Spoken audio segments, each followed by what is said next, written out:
Hi team, welcome to my session on Coffee with Prabh, and today we're going to discuss about the interview question series part 2 of TPRM.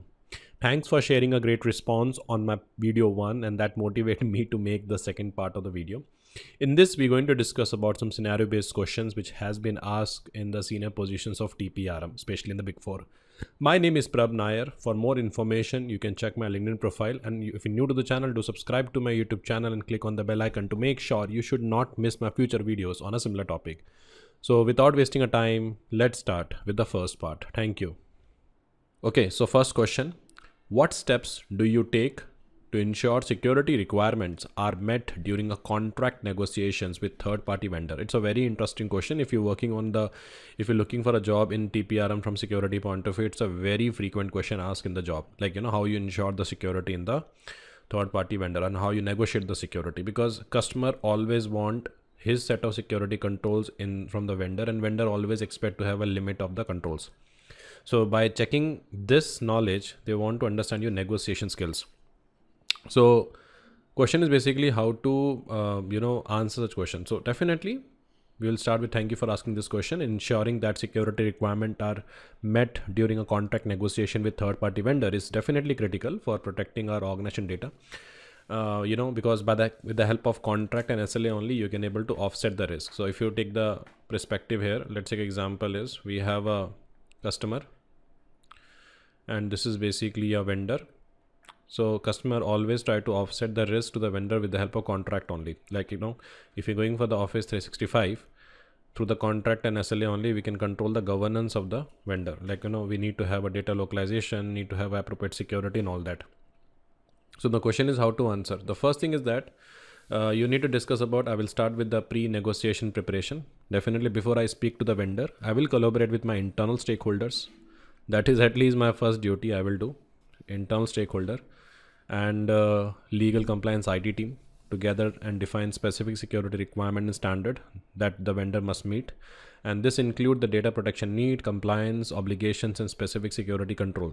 So that is basically part of the internal thing that we do. Second part of the pre-negotiation is basically I will do the vendor security assessment. So they basically have a two phases. Pre-negotiation has a two phases. One is basically called as an internal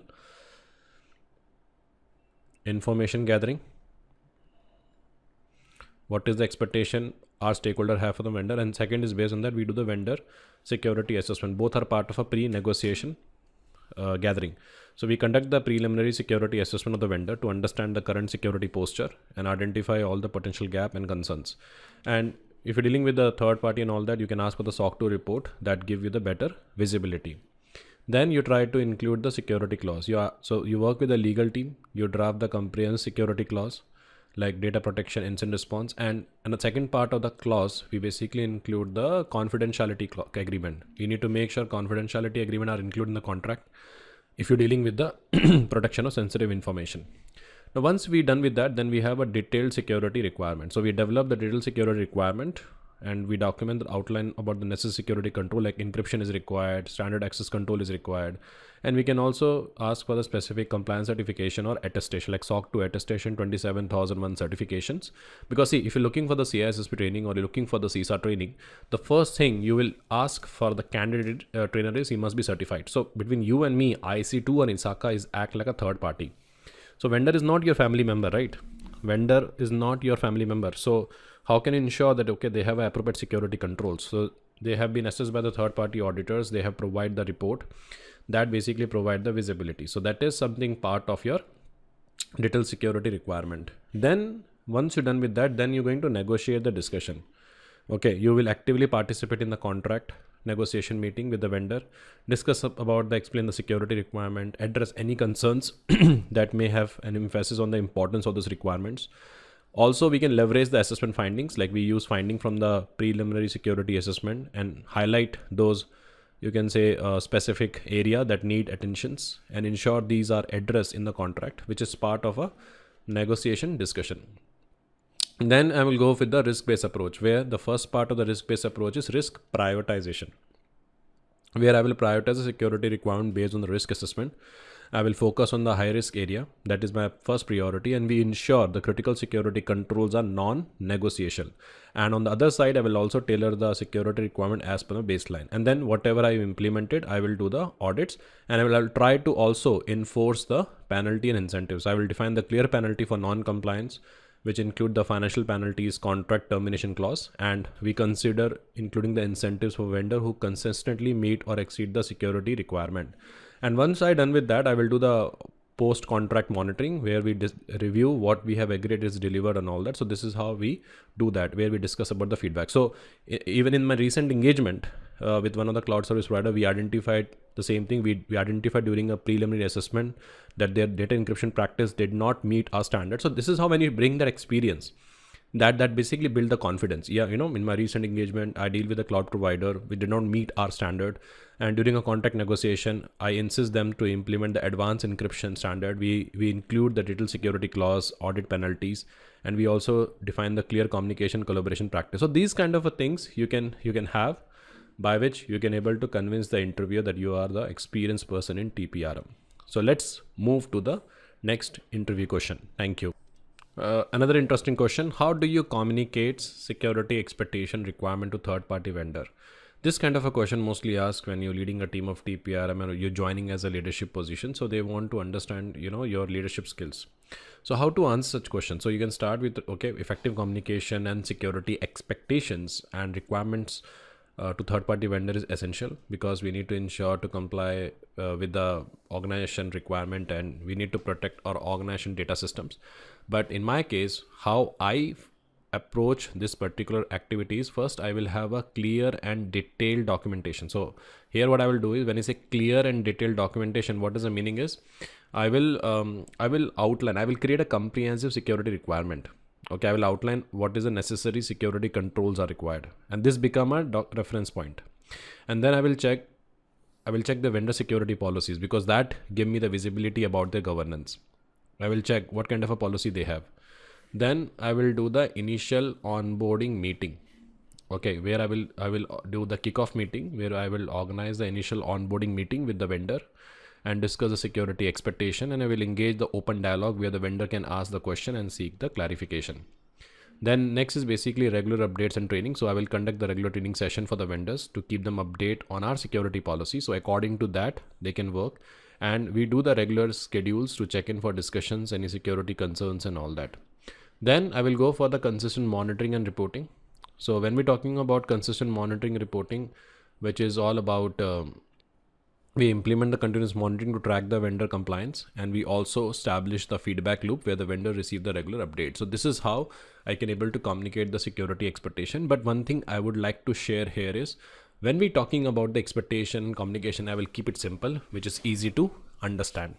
Okay, so let's move to the next question. Thank you. Okay, how do you handle situation where the third party is resistant to implementing your recommended security control? It's a very good, interesting question. It shows your leadership skills and convincing skills. Mostly it is asked in the leadership positions of TPRM, because definitely they don't expect from the fresher to know this skill. So when you're going for the manager kind of a positions and all that, in that case, they might ask such kind of a question. So how do you handle the situation where third party is resistant to implement your recommended security controls?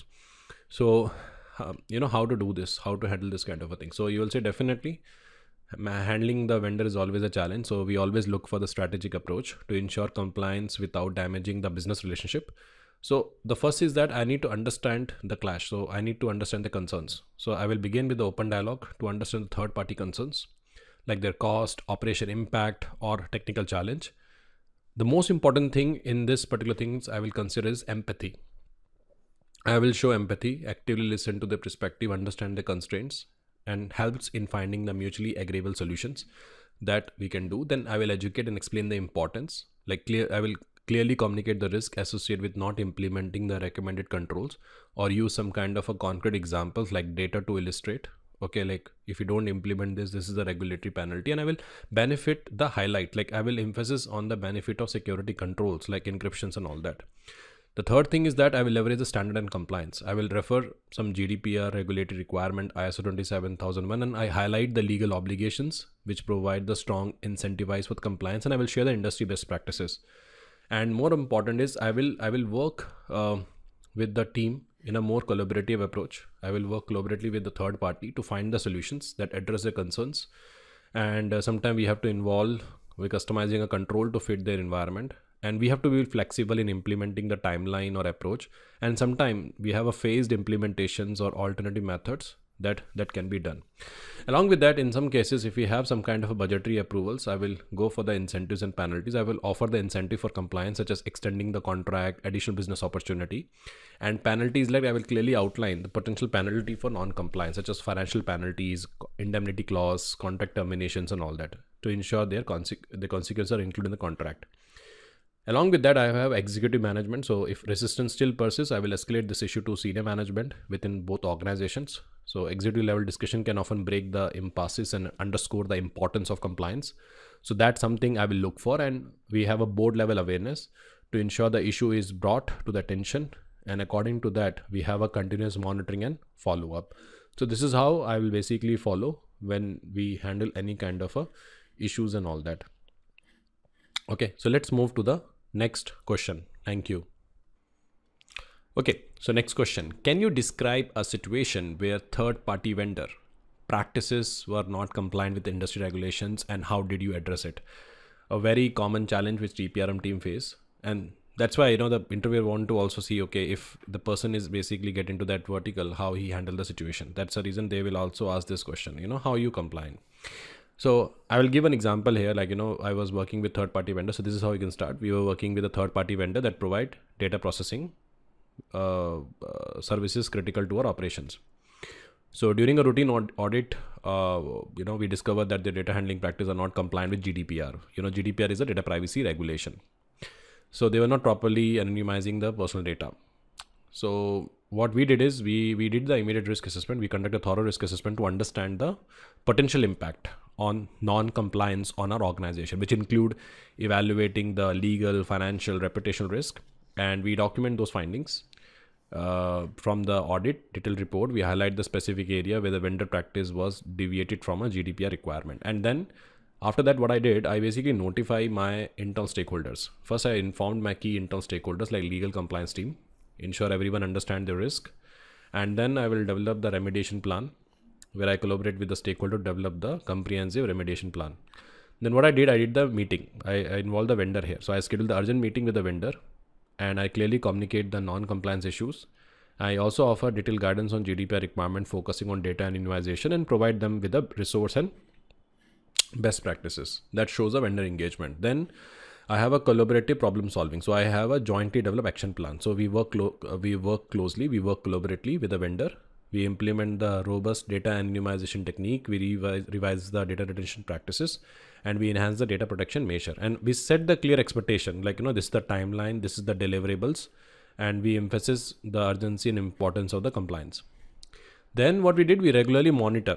So we set up the regular checkpoints to monitor the vendor progress, which include bi-weekly meetings. We review the status, and we also offered the onboard support, which is required, like training session on GDPR and all that, so they can able to understand better. Finally, we did the verifications and compliance verification, whether it met the document requirement, whether it met the user objectives.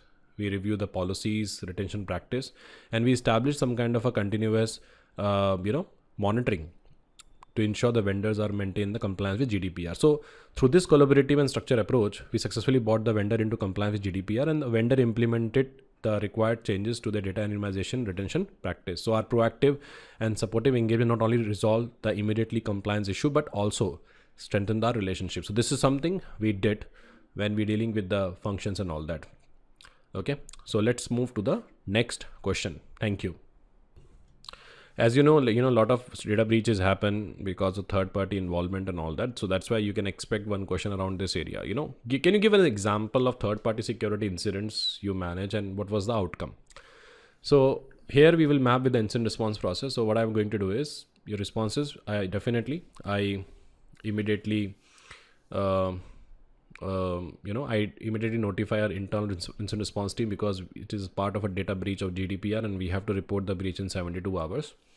We conduct the preliminary assessment, determine the potential impact on our data. We try to understand what is the portion of our data got impacted and their portion of data got impacted. So we can identify that particular things. and whatever the portion of a data which is impacted vendor, so we engage the vendor in that case. So we contact the vendor, we get the detailed information about breach, we request the full incident reports like scope and everything, and we establish the communication channel with the vendor to updates for the investigation. Then we have a containment mitigation, so we immediately implement the access control.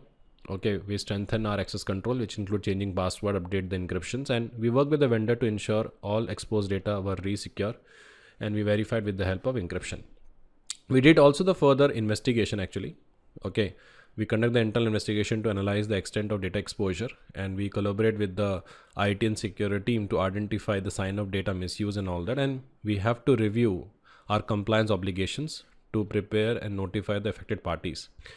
Finally, we have a remediations and remediation and improvements, where we collaborate with the vendor to develop the comprehensive remediation plan, like fixing the vulnerabilities, and we establish the continuous monitoring plan to keep the track of vendor security posture. Then finally, we also have another most important thing: communication and transparency. It's a very important practice actually.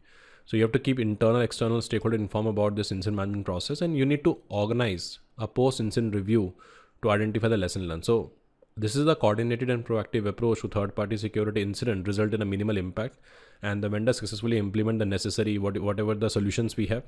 And by effectively managing the incident, we were able to mitigate the risk and maintain the regulatory compliance. So this is how I handle the situation. So this is all from my side, team. Do let me know how do you find this particular series, and if you find something useful, do share a suggestion in the comment box. Do share in your network so maximum people get a benefit from this video. And do let me know what is the next video shall I make on the GRC. Thank you so much. And as I said, without you, I'm nothing. So your subscriptions play a very important role. If you think my content is relevant as per requirement, do subscribe to the channel and click on the bell icon to make sure you should not miss my future videos on a similar topic. Good day. Bye.